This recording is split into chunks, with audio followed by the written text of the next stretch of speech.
Germán. Se ha dicho que de músico, de poeta y loco, todos tenemos un poco. Pero hay quienes exageran, ¿verdad?, en alguna de esas cosas. Por eso a nosotros el tema de la salud mental nos preocupa, nos llama la atención permanentemente. Y nos alegra también contar con un especialista como el doctor Luis Vergés, que frecuentemente está aquí con nosotros. Hoy le toca, doctor. Buen día. Hoy me toca, buenos días. Hola, doctor. Doctor, muchas gracias por venir este viernes. Tenemos el tema de la depresión y la irritabilidad, pero yo le había dejado una pregunta en el aire. Ajá. ¿Por qué tanta gente se cree el centro del mundo, el centro del universo? Sin mí, tú no eres nadie. ¿Quién eres tú sin mí? Hasta hay canciones así. Otros le dicen, si tú te vas, mi corazón se morirá. Ya no me Y queda así, nada. ya no me queda nada. No hay nadie más para sustituir. Las canciones refuerzan ese criterio. Es verdad que somos como el centro del universo. ¿Por qué la gente se cree eso? Y los políticos ni hablar. Bueno, recuerda que esa idea se alimentó sobre todo desde este componente clásico que decía que nosotros como Tierra éramos el centro del universo, hasta que Galileo Galilei, Nicolás Copérnico demostraron que no, que somos parte de un planeta que sencillamente giramos en torno al sistema solar. Esto se llama falacia de grandiosidad, así le llamamos. ¿Falacia? De grandiosidad, así le llamamos nosotros en psicología.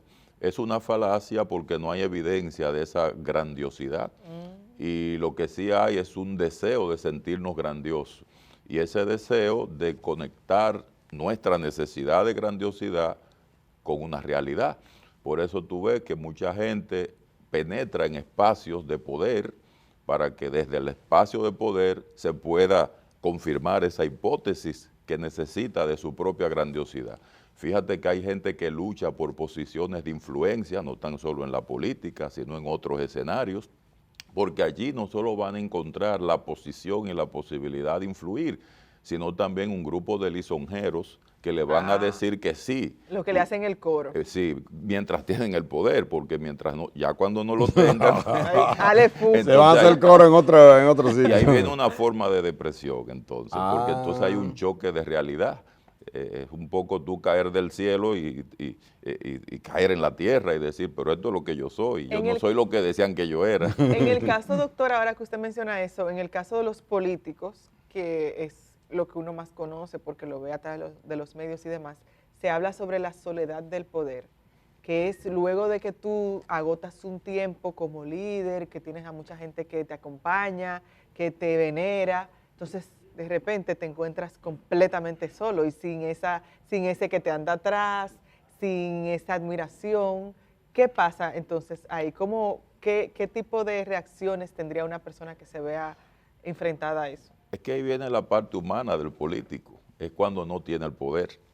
La parte humana del político, esa que tú mencionas de la soledad, es la más difícil de tolerar, porque va acompañada de una sensación interna que recibe el nombre de disforia. La disforia es el proceso emocional más incómodo al que se puede exponer una persona. Es una sensación interna muy desagradable. Tan desagradable es que muchos políticos del mundo, con tal de no sentirla, hacen cualquier cosa para quedarse en el poder. Por ejemplo, doctor, además de los políticos, otros que yo veo que creo que le pasa mucho eso, son los artistas. Que Sí. cuando están en la cúspide, todo el mundo le aplaude, todo le luce y tal, y después van cayendo Sí, tú lo ves. entonces usted lo ve como que se sienten en vacío, se sienten en el aire. Claro, porque hay lo que nosotros llamamos el valor esencial y el marketing social.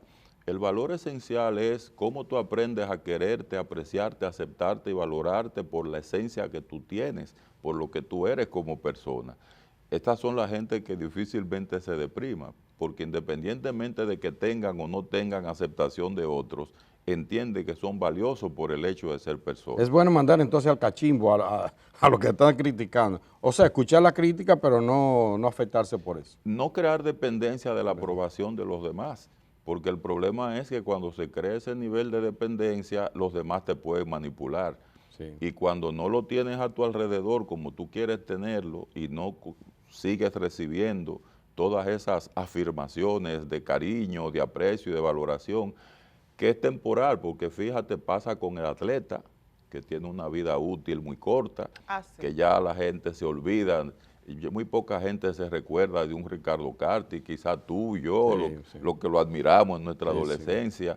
Es una vida útil corta en términos atléticos. Pasa con el artista, que ya cuando viene otro más famoso, pues lo va sustituyendo. Siempre. Doctor, ¿por qué hay tantas personas, y lo vemos de todas las edades, que padecen depresión?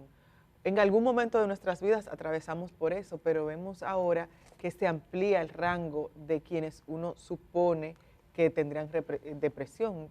¿Qué nos podría orientar sobre ese aspecto? Pues primero explicarle a la gente lo que es la depresión. La depresión es una enfermedad mental. Es bueno que se sepa que como trastorno mental la gente lo confunde con la tristeza. La tristeza es un síntoma de depresión cuando es profunda, pero en términos normales la tristeza es una emoción. O sea, porque la gente de que la ven triste dice, ya está depresivo. No, el hecho de estar triste no significa que una persona está depresiva. Tienen que combinarse otros síntomas. Uno de ellos es la parte vegetativa, se afecta el sueño, se afecta la alimentación. A nivel cognitivo, el pensamiento se distorsiona, la persona comienza a tener una mala relación consigo mismo porque se percibe de forma negativa, comienza a autodevaluarse, comienza a compararse negativamente con los demás. Hay un fenómeno que se llama personalización, que es muy frecuente a nivel mental en las personas depresivas, que comienzan a atribuirse todas las causas negativas posibles como si ellos fueran los responsables. Es como que ustedes inviten a una persona acá y ese día llueva. Llovió por mí, yo soy una azarosa, por ejemplo, cosas como ese tipo. Sí. Entonces, yo he oído depresiones, sí. Sí, es una enfermedad bien compleja y también... Y a mí nada me queda bien, todo me queda mal. Todo me queda mal y también muy peligrosa porque quita el deseo de placer. Por ejemplo, eso que llamamos la anedonia, es que no sienten placer por nada. Y te digo que es peligrosa porque las personas depresivas tienen 30% más posibilidades de suicidio que las personas que no tienen una depresión. Entonces, por eso es una enfermedad que hay que atenderla profesionalmente. No podemos perder tiempo ni tratar de dar consejitos de que vete, párate, vaya a una fiestecita. Aun cuando es algo, porque yo tengo entendido, por ejemplo, que hay una depresión leve que te da, pero hay una depresión crónica. ¿Es así, doctor? ¿Hay niveles de depresión? Sí, hay niveles, solo que lo de leve no significa que sea pequeñita.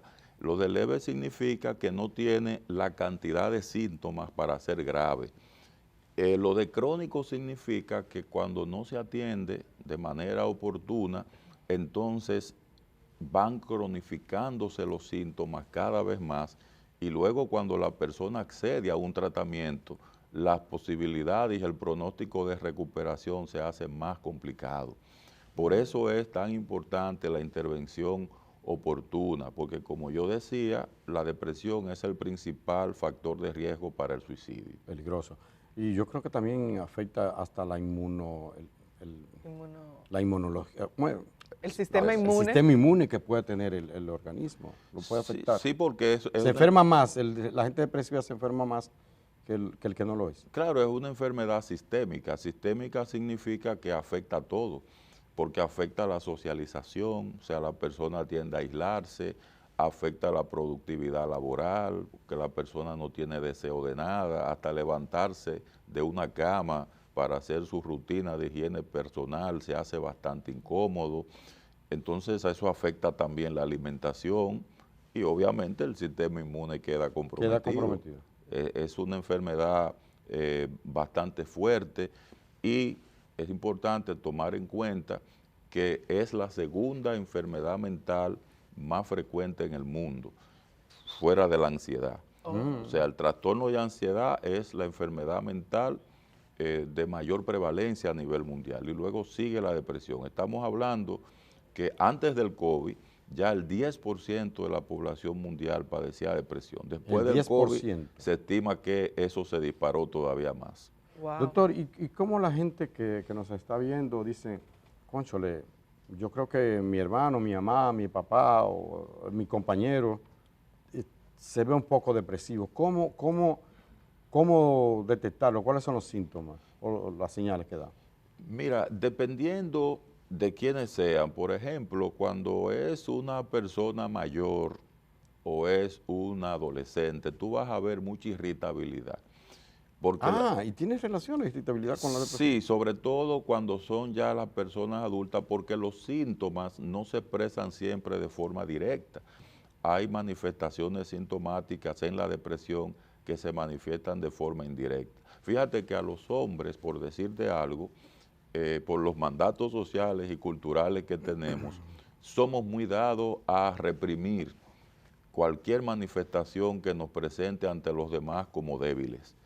Y cuando estamos tristes, normalmente lo que hacemos es, y con síntomas incluso de depresión, eso se canaliza a través del alcohol, consumo de otras sustancias, y hay que tener cuidado porque estas manifestaciones indirectas, el enojo, las explosiones y demás, pero en la depresión, el cuadro más fundamental que nos ayuda a entender lo que está pasando es un desánimo, una tristeza profunda, concretamente los llamados síntomas afectivos emocionales. Tristeza, sin una razón. Sin ninguna razón, no hay ninguna conexión con lo que está pasando en el medio y no hay tampoco ningún estímulo. La persona deja de disfrutar, no disfruta de ¿Y nada. qué hay que hacer en ese punto? Porque me imagino que la persona que lo está sintiendo lo sabe. Oye, no tengo ganas de salir a ningún lado, que no me hablen, los muchachos que no vengan y no, me quiero quedar aquí, no, yo no voy. ¿Cómo la persona dice, bueno, ya, tengo que buscar ayuda? O cómo si llega a ese punto la Ajá, si persona. llega a ese punto. Sí, ¿Cómo? cuando hablamos de llegar a ese punto, no nos referimos a un día ni dos. Es un proceso. Es un proceso que puede ya, cuando hablamos de 2 semanas, en ese punto, ya ahí sí podemos decir que hay una verdadera depresión. Depresión mayor, porque cuidado, están los trastornos bipolares, que son los casos donde hay episodios depresivos, pero también se van alternando con una fase que le llaman la fase maníaca, que tú ves que la persona está expansiva, verborreica, llena de energía, y esa fase es muy peligrosa porque las personas se exponen a una serie de riesgos, a una serie de peligros, no duermen, no comen, o sea, son cuadros diferentes, pero la clave son esos síntomas afectivos, emocionales, y esa percepción que tienen sobre ellos mismos de que no valen nada, de que el otro es mejor, se comparan desfavorablemente con todo el mundo, todo lo malo que pasa es por ellos y todo lo bueno que pasa es por otros. Por el otro. Bueno, doctor, te hablo del sueño. ¿Qué importancia tiene el sueño en estos casos de depresión? ¿Cómo la gente puede...? No, sin duda alguna, ¿Qué conexión es? el sueño es lo que llamamos uno de los síntomas vegetativos de la depresión, se altera. Se altera con insomnios, se altera también con lo que nosotros denominamos dormir más de la cuenta, o sea que podemos tener dos extremos, una persona que no se te quiera levantar en todo el día. Yo pensé que era eso. Sí. Que dormía mucho. Sí, eso se llama parasomnia y se da el insomnio. O duermen mucho, o duermen poco, o no duermen nada. Entonces todos esos síntomas agravan la condición, porque sin duda alguna el sueño es un fenómeno de reparación de todo el organismo. Doctor, antes de pasar, hay varias preguntas en el chat, pero quisiera antes de pasar con ellas que nos dijera brevemente por qué hay tanta gente que anda en la calle como aburrida, que uno no se le puede acercar, que no pueden. No a Indira le hicieron algo ayer, no. ya está preocupado. A mí no, pero uno se encuentra sí, mucho verdad. con gente que... Violente. Que no. Sí, mira, nosotros hace años que tenemos eso le llamamos una crisis de convivencia.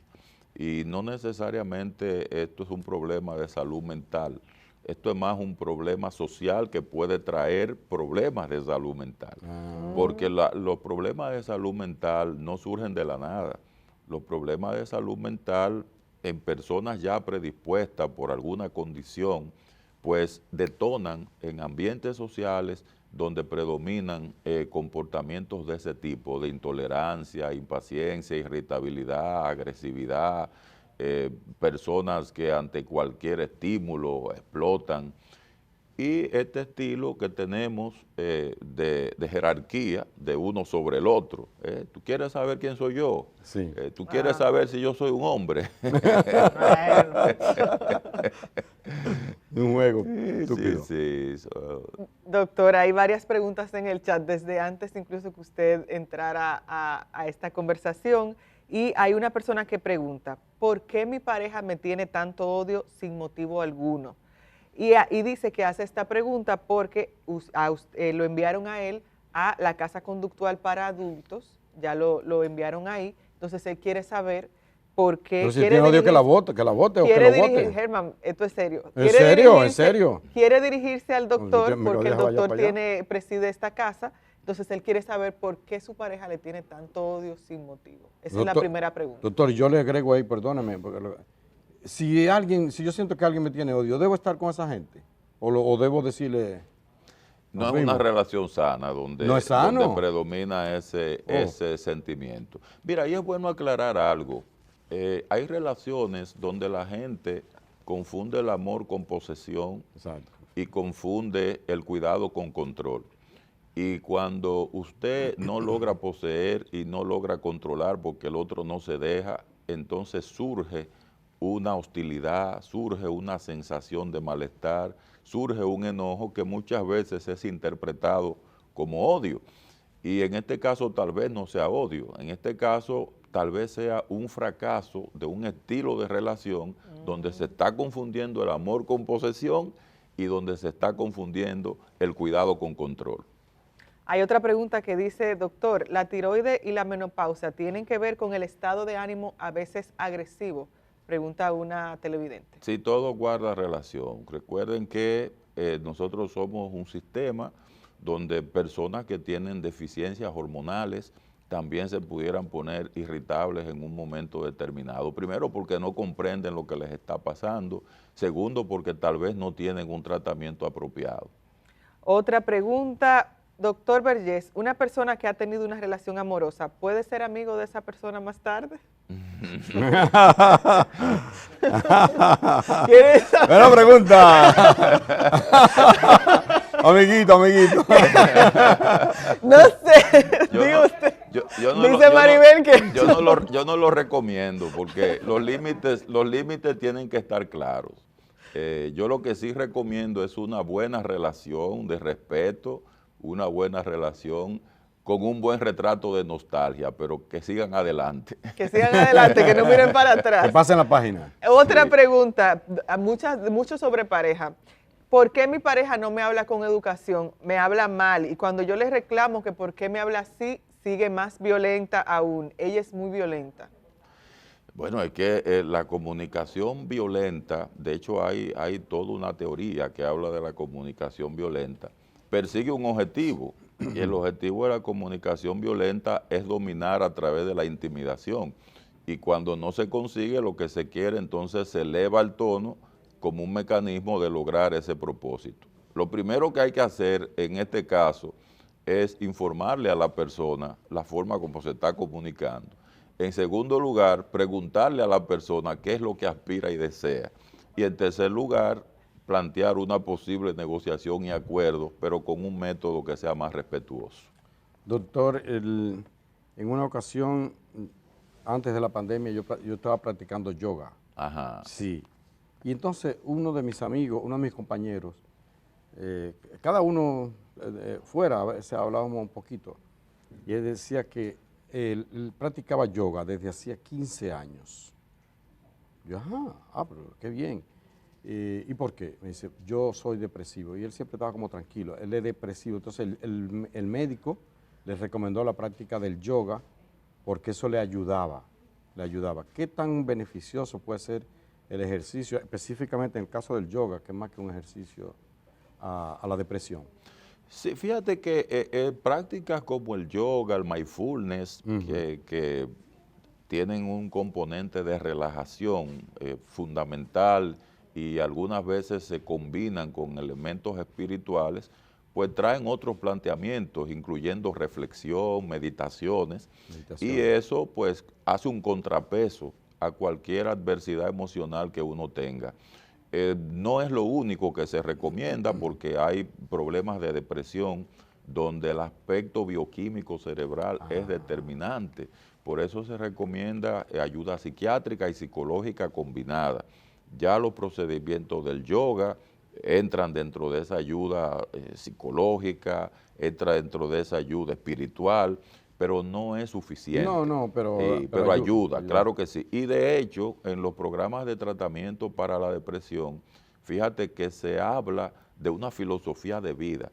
El paciente con depresión tiene que aprender a vivir diferente, porque hay que pensar diferente, actuar diferente y sentirse diferente. Muy bien. Dice, bueno, hay una pregunta, mi madre tiene Alzheimer, ¿cómo puedo atenderla? Yo quiero atenderla bien, pero es difícil. Dicen mis hermanos que debo tener paciencia, pero pocos aportan. No era de depresión entonces el tema. Doctor, le han ligado.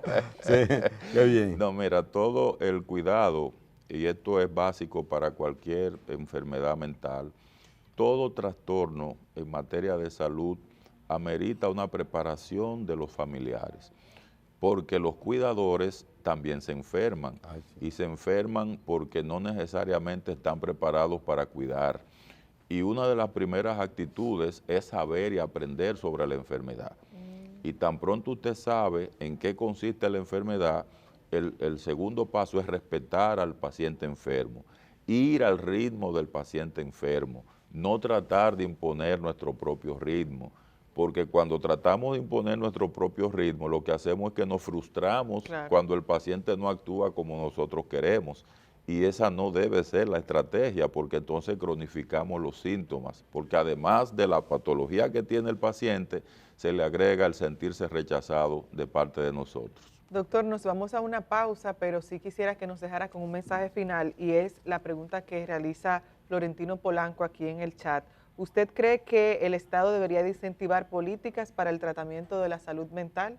¿Qué considera en este aspecto? Claro que sí, claro que sí. Y ahí tenemos que ser justos.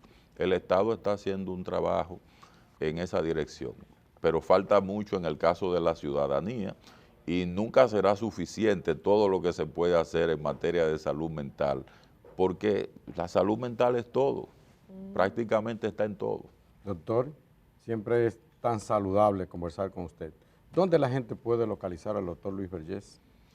Bien, nosotros somos parte además del día. Del día, ¿verdad? Del Centro Psicológico Bienestar Familiar. Ahí estamos a sus órdenes. Muy bien, cómo no.